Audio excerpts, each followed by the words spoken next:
Have you ever felt like your prayers echo in an empty room?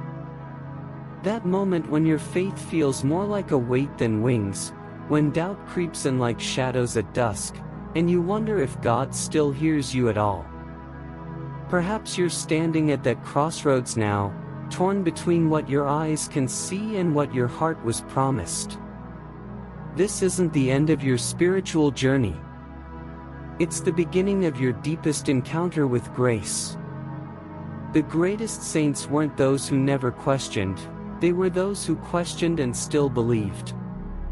Those who walked through valleys of shadow yet kept their eyes fixed on the light they couldn't always see. Your doubts don't disqualify you from God's presence, they invite you into a more authentic relationship with Him. What appears as divine silence isn't abandonment, it's the sacred space where superficial faith transforms into unshakable trust. We live in a world obsessed with instant results, immediate answers, quick fixes, tangible rewards. But the kingdom of heaven operates on different principles. The mightiest oaks grow slowly, weathering countless storms before reaching their full height.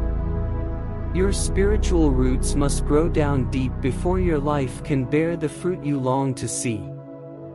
When Moses fled to the wilderness, he thought his story was over, not realizing those 40 silent years were preparing him for his greatest purpose. Joseph's pit and prison weren't divine punishment but divine positioning.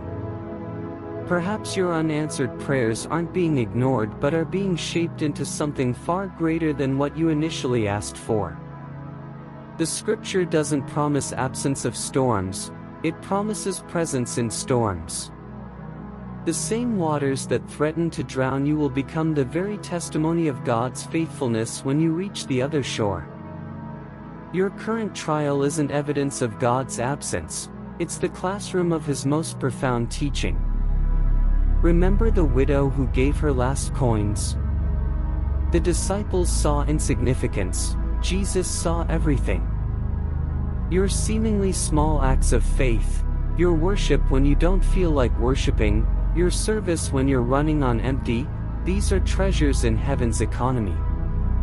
The world celebrates the spectacular while God often moves in whispers, in ordinary moments consecrated by extraordinary love. What separates surface religion from transformative faith? Surrender. Not the passive surrender of resignation, but the active surrender that says, "Though you slay me, yet will I trust you." The faith that continues praising from prison cells at midnight. The faith that stands firm when logic says run. The faith that knows delays aren't denials, and closed doors aren't rejections but divine redirections. Your spiritual journey may demand everything familiar, comfortable theology, religious traditions, even community that cannot follow where God is leading you. But what awaits beyond surrender is neither emptiness nor loss, but fullness beyond measure. The Israelites had to leave Egypt entirely before they could taste manna from heaven. Some blessings only fall in wilderness places. Today, as voices of cynicism and compromise grow louder, I challenge you to listen instead to that still, small voice. The one that has sustained generations before you. The one that parts seas and moves mountains not with noise and spectacle but with quiet authority.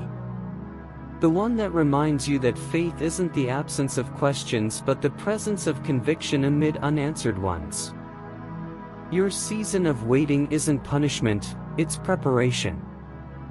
Your struggle isn't abandonment, it's alignment. Your tears aren't wasted, they're watering seeds of promise not yet visible but already taking root.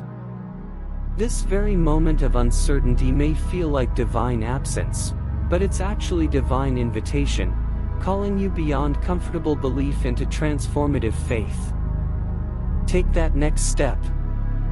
Not when you have all the answers. Not when the path ahead is clearly lit. Not when your feelings align with your faith. Now. In the darkness. In the uncertainty. In the waiting. For it's precisely here, in this sacred tension between what is and what will be, that faith becomes more than a concept, it becomes your lifeline to the divine. Your testimony isn't finished.